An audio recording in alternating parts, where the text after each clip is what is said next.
Hi, my name is Jessica Brown and I'm a digital marketing specialist at KWSM. On August 5th, Instagram rolled out their newest feature called Reels.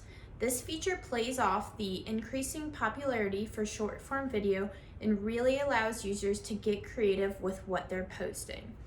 To access this new feature, first make sure your app is updated with the newest version of Instagram, then open the app. Go to the upper left-hand corner on the home screen, click that camera icon. On this new screen, scroll over on the bottom Rolodex, select Reels, and then you'll be in the creation area.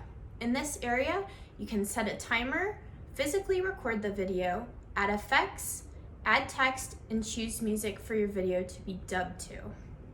When you're done, this will initially be posted to your story or your feed, whichever you choose. And then if you choose to originally post on your story, after that initial 24 hours, the Reels video will then move to your profile under a new tab designated by the clapperboard icon. 54% of users on Instagram already want to see more video content from brands they're fans of and brands they frequently engage with. For ideas on content and how to effectively use Instagram in your marketing strategy, visit kwsmdigital.com.